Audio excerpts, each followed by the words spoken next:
Olá, muito boa noite. Começa agora mais um programa Tá na Web. Aqui você fica por dentro do que está sendo falado na internet e de alguns dos temas mais pesquisados no Google. Começou nesta segunda-feira, gente, o prazo para declarar o famoso imposto de renda, né? Todo ano temos essa obrigação, é trabalhoso, por isso muita gente deixa para a última hora. Mas não tem jeito não, a gente tem que fazer, né? E este ano a estimativa da Receita Federal é de que 31,7 milhões de contribuintes enviem a declaração. Por isso tem muita pesquisa sobre esse assunto aqui na internet, tivemos mais de 1 milhão de buscas aí no Google. E olha só que curioso, em 2022 o imposto de renda de pessoas físicas completa 100 anos, né? Muito tempo. Para conversar comigo hoje aqui sobre as mudanças do IR e as curiosidades ao longo do tempo, eu chamo no telão Cristóvão Nóbrega, que é auditor fiscal aposentado da Receita Federal, e também o Alessandro Spielborgs, que é advogado tributarista. Boa noite, senhores, sejam bem-vindos aqui. Deixa eu cumprimentar primeiro aqui o Cristóvão. Tudo bem, Cristóvão? Sua primeira vez aqui com a gente no programa, muito bem-vindo. Tá, tudo bem. Boa noite, Mariana. Boa noite, Alexandre, e todos os que estão assistindo esta apresentação. Vamos lá, doutor Alessandro, bem-vindo de volta mais uma vez aqui com a gente. Um prazer tê-lo aqui no programa. Muito obrigado, Mari. Para mim é uma satisfação estar aqui com vocês mais uma vez. Bom, vamos lá. Cristóvão, a gente conversava no bastidor um pouquinho sobre a questão da história do imposto de renda, 100 anos, né, e o quanto que evoluiu. Eu queria falar um pouquinho sobre as novidades tecnológicas que vieram agora no imposto de renda, né, de 2022. Fala pra gente um pouquinho do que mudou nessa declaração do imposto de renda agora nesse ano. Bem, uma das características do imposto de renda brasileiro é a facilidade, é o avanço tecnológico. O Brasil sempre esteve na frente da tecnologia no preenchimento e na entrega da declaração de imposto de renda, tanto de física como de jurídica e como de fonte. A primeira vez, o primeiro ano em que o contribuinte pôde fazer a declaração por meio eletrônico, aconteceu no exercício de 1991. Quando os contribuintes de imposto de renda física e jurídica puderam fazer a declaração usando ainda um disquete de 5 1/4. Tá? E de lá para cá, a tecnologia só melhorou e facilitou o preenchimento. Tá? A novidade, só encerrando esse ano, está muito voltado para a preenchida, a declaração pré-preenchida. Eu lembro muito disso, né? Tanto que a gente evoluiu, né? Estava comentando aqui, não sei se você chegou a me ouvir, Cristóvão, que eu lembro do meu pai com esse disquete na mão, indo entregar pessoalmente lá na Receita Federal a declaração, né? Alessandro, você também viveu isso, ouviu, né? Os pais também passando por essa transição, né? E chegando hoje a essa modernidade que a internet ou o celular, no aplicativo mesmo, a gente consegue fazer, né? Exatamente, até pelo próprio aplicativo é possível fazer a declaração e encaminhar a Receita, que facilitou ainda mais o preenchimento, especialmente nesse ano, né? Na verdade, como bem o Cristóvão comentou, a gente vai ter uma declaração esse ano já pré-preenchida, ou seja, praticamente pronta para ser encaminhada. Bom, já aproveitando que você citou isso, Alessandro, muita gente está com dúvida em relação à questão de bronze, ouro e prata no que diz acesso à conta do gov.br, né? Vou só introduzir o assunto para que você possa explicar melhor, mas esse ano a gente pode também declarar, então, o imposto de renda pelo gov.br, que é o site do governo, né? E existem categorias dentro desse site que facilita ainda mais essa declaração, como a declaração pré-preenchida, que, se não me engano, começa só a partir do dia 15, não é isso? Exatamente. Na verdade, o que a Receita Federal ela disponibilizou agora para os contribuintes, em geral, é exatamente as informações que já tinham sido informadas em anos anteriores, elas vão aparecer quando o contribuinte abrir essa declaração, cabendo ao contribuinte, naturalmente, confirmar, sejam os rendimentos, sejam as despesas dedutíveis do imposto de renda. Entendi, tá certo. Cristóvão, tem algum tempo já que você saiu da Receita ou até quando, mais ou menos, só para eu entender aqui, que você ficou na ativa como auditor fiscal, acompanhando de perto esse processo? Eu trabalhei na Receita Federal durante 36 anos, tá? E uma parte eu dediquei à pesquisa e o estudo da história do imposto de renda. Mais precisamente, uma atividade a que me dedico há 40 anos. E aproveitando este ano que o Imposto de Renda completa o centenário, então a Receita Federal, e nós estamos aproveitando para divulgar mais a importância desse tributo para a sociedade. Tá, Cristóvão, aproveitando isso, a gente é o país que mais paga tributo, né? É um país que realmente a carga tributária é muito grande. Você pode falar um pouco sobre isso, né? Você acompanhou essa história, essa evolução, e acredito que para a sua pesquisa também você tenha navegado em outros países, né? Para descobrir como é que é lá fora e fazer aí um pouquinho dessa comparação. Perfeito. A carga tributária do Brasil não é que é 33%, 34%, não é das maiores do mundo.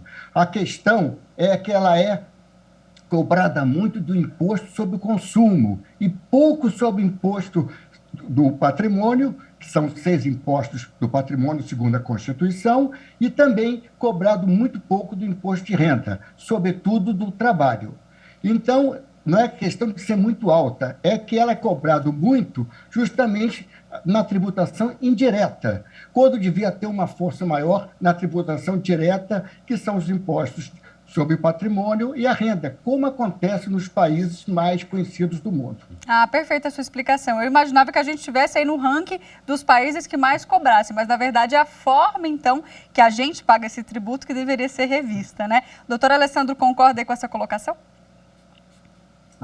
Concordo plenamente. A tributação sobre a renda seria um caminho excepcional, né? Se ela fosse bem realizada, mesmo naturalmente dá muito trabalho, mas aqui no país a maior carga tributária acaba recaindo sobre consumo, né? Sobre bens e serviços, que não é exatamente o ideal, acaba impactando mesmo a maior parte da população e não aqueles que podem mais contribuir para com o fisco, levando em consideração o rendimento de cada pessoa. E, doutor Alessandro, aproveito agora para falar um pouquinho, a gente está falando do imposto de renda desse ano, que, claro, tem como ano base o ano passado, que ainda foi um ano de pandemia, muita gente ainda recebeu auxílio emergencial, e essas pessoas têm também que ter um cuidado, né? Precisa declarar. Como é que a gente pode orientar quem foi beneficiado com o auxílio? Então, o auxílio é considerado como um rendimento, ele não tem... Vamos lembrar que o imposto de renda, ele tem como especial enfoque o acréscimo patrimonial. Então, todo e qualquer tipo de rendimento que implique, de alguma maneira, em acréscimo patrimonial, ele está sujeito à tributação do imposto de renda. Naturalmente, a gente tem uma faixa de isenção, ou seja, pessoas que auferiram ao longo do período, né, ao longo de todo o ano, somado todos os rendimentos, pouco menos de R$29 mil, eles estão ali dentro da faixa de isenção. Superando esse limite, essas pessoas serão naturalmente tributadas, independentemente, a rigor, de qual seja esse rendimento. Então, inclui-se aí o auxílio emergencial ou outros valores, como, por exemplo, quando as pessoas pedem a nota fiscal no CPF e depois conseguem alguma restituição, alguma devolução por parte do governo, esses valores também são tributáveis e precisam ser declarados. E a respeito do exame, né? Muita gente pagou o exame de forma particular. Ele entra também? A gente dá para deduzir esse exame aí na declaração? Esse é um ponto muito legal, quer dizer, muito legal sob o ponto de vista de interesse na declaração do imposto de renda. Isso porque despesas médicas entram como despesas dedutíveis do imposto de renda. Mas, de acordo com uma portaria indicada pela Receita Federal, apenas aqueles testes de Covid, né, realizados em hospitais ou em laboratórios serão aceitos, mediante a apresentação de nota fiscal, naturalmente, como despesas dedutíveis do imposto de renda. O que significa dizer que os testes feitos em farmácia, que eu acredito que seja a sua maioria, mesmo com recibo, mesmo com a nota fiscal, não serão aceitos como despesas para deduzir, para abater na declaração do imposto de renda. Cristóvão, esse é um ponto que muita gente gosta de saber e a gente sempre chama a atenção que todo ano a gente faz, né, programa dedicado ao imposto de renda, que é a relação da dedução das despesas, né? O que mais pode ser considerado? Queria que você desse aqui alguns exemplos, que às vezes as pessoas não imaginam que podem ele deduzir aquela despesa no imposto de renda. A gente falou da saúde e o que mais a gente pode acrescentar? As despesas que mais são solicitadas são, primeiro, é utilizado o desconto padrão, que é um desconto de 20% sobre todos os rendimentos tributáveis. E é o mais utilizado. Depois nós temos despesas médicas, né? As despesas médicas e juntamente com a previdenciária, que são as mais usadas. A despesa com instrução vem logo a seguir, junto com os dependentes. A curiosidade que tem é na despesa com instrução, que ela teve um sentido inverso da despesa médica. A despesa médica foi instituída em 1948 e de lá para cá a quantidade só aumentou. Por exemplo, o psicólogo não era dedutível, passou a ser. Cirurgia plástica não era dedutível, passou a ser. Então, foi uma característica da despesa médica que ter crescido. Porém, a despesa com instrução foi no sentido inverso. Em outras épocas, era permitido deduzir academia, curso de línguas, que hoje não é mais permitido. Então, são essas curiosidades aqui que a despesa médica ficou mais ampla e a despesa com instrução ficou mais restrita. Entendi. Uma dúvida que sempre chega, né, nas rodas de conversa aqui da redação é a relação de pais separados e os filhos. Quem que pode, Alessandro, fazer, né, colocar o filho ali como dependente na declaração, né? Como é que funciona isso em caso de divórcio? Em relação a, por exemplo, os dependentes, né, a pessoa que lança o filho como dependente, ele inclui-se aqui nesse caso como existe um valor fixado ali pela Receita, um valor padrão, um valor fixo, que é dedutível automaticamente. Agora, dos pais separados, eventualmente aquele que paga pensão alimentícia, ele declara o valor que ele paga a título de pensão alimentícia, mas ele não deve incluir, nesse caso, o seu filho que recebe, ou alimentando, a pensão alimentícia como seu dependente. Lembrando ainda que o ex-cônjuge, né, quer dizer, a pessoa, o pai ou a mãe que está com um filho, se ele declarar o filho como dependente, deverá declarar também a pensão que o filho recebe no imposto de renda, na verdade, no seu próprio imposto de renda. Como se fosse um rendimento, que ela recebe aquilo, seria isso? Exatamente. Entra como rendimento, ou então, eventualmente, pensar na possibilidade do filho, que é o alimentando, nesse caso, fazer uma declaração própria, por exemplo. Entendi, tá certo. Vamos falar um pouquinho de prazo, então. Acredito que o Cristóvão tem bastante intimidade, né, com isso depois de tanto tempo dentro da Receita Federal, porque o brasileiro gosta de deixar para a última hora, né, Cristóvão? Tem uma curiosidade sobre o prazo. De 1996 até o exercício de 2019, o prazo foi respeitado. O prazo previsto pela Instrução Normativa da Receita foi respeitado. Em 2020 e 2021, em função da pandemia, o prazo teve que ser prorrogado. Então, é uma tradição que a Receita tem nos últimos anos. Ainda há pessoas que falam, vai ser adiado? Não. Até de 96 a 2018, a 19, o prazo foi respeitado. Teve que haver essa exceção só por causa da pandemia. Então, em 2020 e 2021, o prazo teve que ser prorrogado. Mas esse ano não tem prorrogação, hein, gente? 29 de abril não aí, né? Tudo indica que não, né? Não há sentido a pandemia está diminuindo. Então, os motivos que obrigaram a Receita a adiar o prazo nos 2 últimos exercícios não existem mais este ano. E olha só, por falar em prazo e atraso, né, lá no nosso Twitter a gente fez uma enquete com os internautas. Vamos ver, a gente perguntou o seguinte, né? Quem é você aí na hora de declarar o seu imposto de renda? Você envia com antecedência ou você deixa para a última hora? E olha aí, deu empate, 50-50. 50% diz que envia com antecedência e 50% diz que deixa aí para a última hora. Mas isso reflete também, é importante a gente dizer, na restituição, né, Alessandro? Quanto antes declarar, antes vai receber uma graninha aí se você tiver algo a receber e não a pagar. É justo mesmo que isso aconteça, né? As primeiras declarações recebidas, naturalmente a Receita, em primeiro lugar, ela consegue fazer a análise, confirmando se essa restituição, então, é pago nos primeiros lotes de restituição. Agora, eu vou ser bem sincero, Maria, esses números me surpreenderam, porque eu imaginei eu também que achei a declaração, a maioria deixasse um pouquinho mais para Exato, depois. eu também acho. Eu acho que a gente deu sorte aí. Quem estava passando na hora e respondeu a enquete é muito responsável, porque realmente na prática a gente vê que o brasileiro deixa mesmo para a última hora. Bom, gente, eu adorei nosso bate-papo, nosso tempo aqui acabou, preciso continuar o programa, mas Cristóvão, muito obrigada, adorei saber um pouquinho mais aí da história do imposto de renda, viu? Uma boa noite para você. Alessandro, agradeço também sua participação mais uma vez com a gente. Muito obrigado, viu? Estou sempre à disposição. Obrigado também. Continuo à disposição. Foi um prazer, gente. Bom, vamos continuar o programa então? Vamos voltar para as telas do Google, né? Para a gente saber o que mais tem sido pesquisado nessa semana na internet.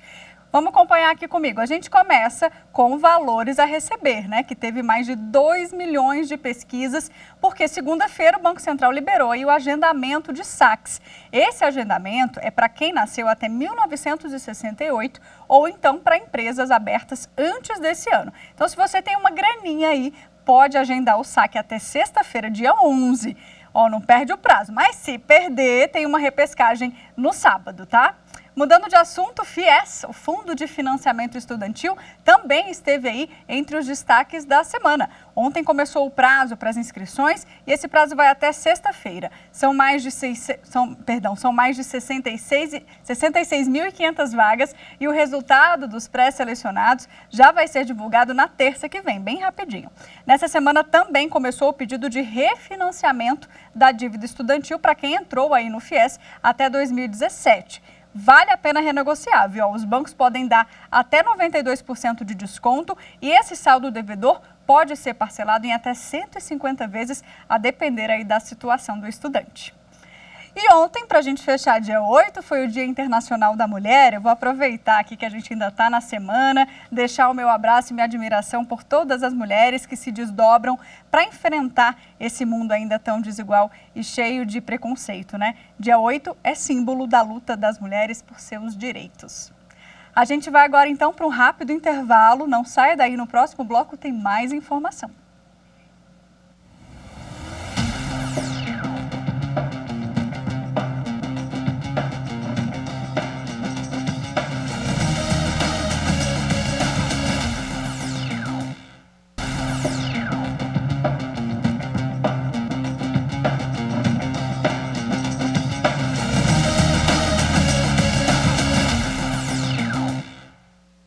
Tá na web, está de volta. Vamos então agora para o segundo bloco falando sobre fake news. Vamos começar mostrando para você a fake news que está sendo desmentida no nosso Instagram. Se você não segue, aproveita para seguir, @TV Justiça Oficial. Hashtag era fake é o nome da nossa editoria, gente. E era fake o vídeo que circulou nas redes sociais, alegando que o TSE descumpriu um suposto prazo para responder às Forças Armadas sobre a segurança das urnas eletrônicas. Segundo o tribunal, não havia aí um prazo específico para a devolutiva e as respostas foram dadas no dia 10 de fevereiro e protocoladas no Ministério da Defesa. As urnas eletrônicas são seguras. O TSE respondeu aí a um questionário de 80 perguntas sobre o processo eleitoral eletrônico feito pelas Forças Armadas. E aqui, na programação da TV Justiça, nos nossos intervalos, a gente está desmentindo mais uma notícia falsa que envolve o uso de máscaras. Vamos ver?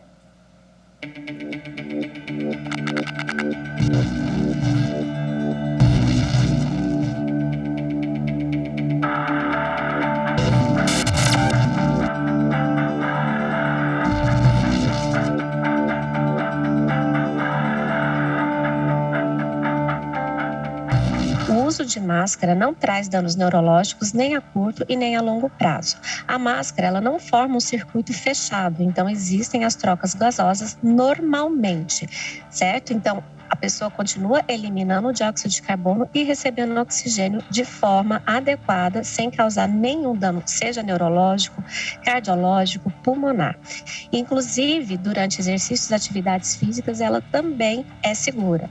Então, a gente reforça sempre o uso das máscaras como uma proteção do coronavírus nessa pandemia. Para conversar comigo sobre esse assunto, eu chamo aqui Lúcio Ebra, que é neurologista. Doutor Lúcio, boa noite, tudo bem? Boa noite, Mariana. Tudo bem? Bom, sem cabimento, né, essa fake news, não existe isso de dano neurológico por causa de uso de máscaras. O que acontece é que alguém distorceu aí, né, para variar, tirou uma manchete de contexto e acabou disseminando, então, uma notícia falsa que nada mais é do que uma tentativa, então, de fazer com que a população não acredite na eficácia das máscaras, né? É realmente impressionante que mesmo depois de tanto tempo de pandemia, ainda surjam as fake news que ainda atrapalham o combate à pandemia. E existe uma certa plausibilidade biológica com o que eles tentaram inventar, mas vários estudos já mostraram que não, que realmente as máscaras elas são porosas, elas permitem a troca, tanto receber o oxigênio quanto eliminar o dióxido de carbono, o CO2, e não interfere no nível desses gases dentro do nosso corpo. E já existiu essa dúvida se o uso de máscara atrapalharia essa eliminação do gás carbônico e a inalação do oxigênio, e isso assim há muito tempo, muito mesmo antes da pandemia. Existem estudos dos anos 2000 com cirurgiões que usam máscara por um tempo maior devido aos procedimentos, e isso já era visto. E o nível desses gases no sangue, de oxigênio, gás carbônico, antes do uso da máscara, durante o uso da máscara e logo depois do uso da máscara, era pouco diferente. Então, um nível de diferença que não causa nenhum dano a nenhuma célula do corpo, muito menos ao cérebro. Não é difícil, né, gente? É só lembrar que todo profissional de saúde, mesmo antes da pandemia, ficava aí o dia todo, plantão aí, né, doutor de 12, emendava em outro, fazia 24 horas aí de plantão com máscara e nada nunca aconteceu. Então, é bom sempre a gente falar e alertar sobre isso. Ainda falando sobre máscara, e para a gente fechar aqui a participação, a gente está vendo a flexibilização do uso de máscaras em vários locais, né? No Rio de Janeiro, agora recentemente, o uso de máscaras não é mais obrigatório dentro de locais fechados, não é isso? Exato. O que tem acontecido é realmente uma diminuição da média móvel de casos, da média móvel de internações e de óbitos, e isso realmente tem permitido essa flexibilização, tanto do uso da máscara quanto de outras formas de prevenção, como eventos, aglomerações. Alguns estados já foi permitido, né, a flexibilização do uso da máscara mesmo em locais fechados. Outros estados começam a flexibilizar o uso da máscara em locais abertos. Importante que a pessoa se sinta segura, então quem tem ainda algum receio, quem tem algum fator de risco para uma doença mais grave, pode ainda usar a máscara e continuar com outras medidas de prevenção, como a lavagem das mãos, evitar aglomerações e outras formas de contato. Eu vou seguir continuando usando a máscara e eu não vou parar de usar não, principalmente local fechado. Eu acho que a gente ainda não está 100% livre, né? Vai que surge uma variante nova aí, que hoje eu já li que surgiu. Existe variante nova no pedaço, doutor? Exato. Então é sempre um risco. Essas medidas de flexibilização, elas são sempre vistas de acordo com, principalmente, o número de ocupação de leitos em hospitais. Então, com a redução da ocupação de leitos de hospitais, é permitido essa flexibilização. Mas essas medidas podem ser contornadas de acordo com o aumento do número de casos e realmente a ocupação de leitos hospitalares comuns ou mesmo leitos hospitalares intensivos de UTI. Tá certo, doutor. Muito obrigada, então. Você vai seguir usando a máscara? Por enquanto, sim. Eu também. Por enquanto, sim. Obrigada pelos seus conhecimentos aqui. Uma boa noite, viu? Boa noite. Até logo. Até mais. É isso, gente. O programa acabou por hoje, mas não deixe de acompanhar as nossas redes sociais. A gente está no Instagram, no Twitter e no YouTube também. Eu volto na próxima semana com mais assuntos da web para você. Até lá.